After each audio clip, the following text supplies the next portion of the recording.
ये कहानी है जिद की, जुनून की और हार को जीत में बदलने की। एक ऐसे इंसान की कहानी जिसने दुनिया को बदलने के लिए अपना सब कुछ, सचमुच सब कुछ दांव पर लगा दिया। तो चलिए जानते हैं एलन मस्क की वो कहानी जो शायद पहले कभी नहीं सुनी होगी। और यहीं से शुरू होता है हमारा सबसे बड़ा सवाल। क्या एक ऐसा लड़का जिसे स्कूल में बुरी तरह सताया गया हो, वो बड़ा होकर दुनिया का नक्शा बदल सकता है? सुनने में फिल्मी लगता है ना? दुनिया बदलने का ये सफर, इसकी शुरुआत हुई एक बहुत ही मुश्किल बचपन से। देखते हैं कि वो कौन सी चुनौतियां थी जिन्होंने उन्हें वो बनाया जो वो आज हैं। तो कहानी शुरू होती है साउथ अफ्रीका से। एलन मस्क का बचपन कह सकते हैं बिल्कुल भी आसान नहीं था। एक तरफ उन्हें स्कूल में बहुत ज्यादा परेशान किया जाता था, तो दूसरी तरफ उनके अंदर सीखने की एक अलग ही आग थी। और सबसे कमाल की बात ये है कि सिर्फ 10 साल की उम्र में उन्होंने अपने आप ही प्रोग्रामिंग सीख ली और 12 साल के होते होते तो अपना पहला वीडियो गेम बनाकर बेच भी दिया। सोचिए जरा। और ये कोई मामूली स्कूल की नोकझोंक नहीं थी। उन्हें इतनी बुरी तरह पीटा गया कि वो सीधे अस्पताल पहुंच गए। शायद यहीं से उनके अंदर मुश्किलों से लड़ने का वो जज्बा पैदा हुआ था। लेकिन इन सब मुश्किलों ने उनके सपनों को छोटा नहीं किया, बल्कि शायद और बड़ा कर दिया। उनका लक्ष्य सिर्फ पैसा कमाना कभी था ही नहीं, लक्ष्य था दुनिया को बदलना। और ये कोई छोटे मोटे सपने नहीं थे। जरा सोचिए, एक नौजवान इंटरनेट को बेहतर बनाने, क्लीन एनर्जी लाने और सबसे बढ़कर इंसानों को दूसरे ग्रहों पर बसाने जैसे बड़े बड़े सपने देख रहा था।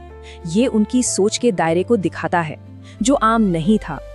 अपनी पहली कंपनी Zip2 और फिर पेपैल की जबरदस्त कामयाबी के साथ उन्होंने ये तो साबित कर दिया कि उनमें काबिलियत है। लेकिन ये तो बस ट्रेलर था। असली कहानी तो उन बड़े जोखिमों से शुरू हुई जो उन्होंने इसके बाद उठाए। अब कहानी उस मोड़ पर आती है जहां सब कुछ, बिल्कुल सब कुछ खत्म होने वाला था।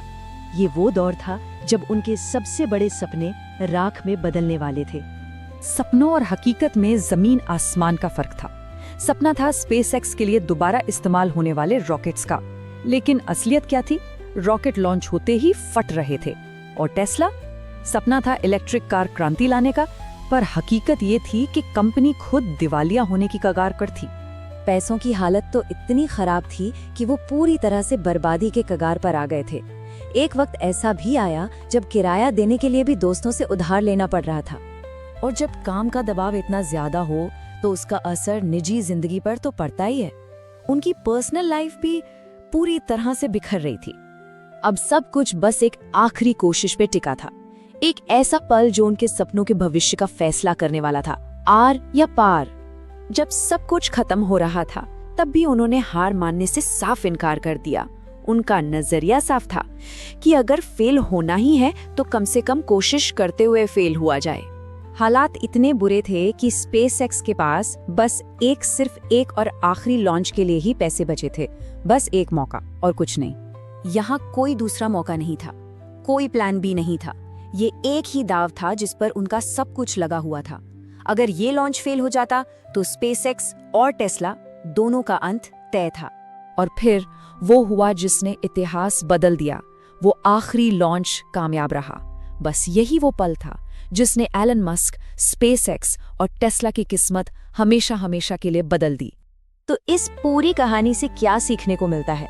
असफलता के इतने गहरे अंधेरे से निकलकर सफलता तक पहुंचने का राज आखिर है क्या? जिस लड़के को लोग उसके बड़े सपनों के लिए पागल कहते थे, आज वही भविष्य बना रहा है। स्पेसएक्स आज अंतरिक्ष में रॉकेट भेज रहा है। टेस्ला दुनिया को इलेक्ट्रिक गाड़ियों की तरफ ले जा रही है। और मंगल पर इंसानों को बसाने का सपना अब पहले से कई ज्यादा हकीकत के करीब लग रहा है। तो सबक एकदम साफ है। अगर सपने बड़े हैं तो रास्ता आसान नहीं होगा। लोग शक करेंगे, बार बार नाकामी हाथ लगेगी और शायद एक वक्त ऐसा भी आएगा जब लगेगा कि सब कुछ हाथ से निकल गया है। लेकिन इस कहानी का असली मतलब यही है, अगर इरादा पक्का है और हार मानने से इनकार कर दिया जाए तो कोई भी मुश्किल आपको अपनी मंजिल तक पहुंचने से नहीं रोक सकती। तो आखिर में ये कहानी एक बहुत बड़ा सवाल छोड़ जाती है कि असली विफलता क्या है?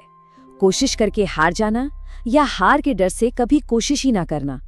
शायद सबसे बड़ी हार तो कोशिश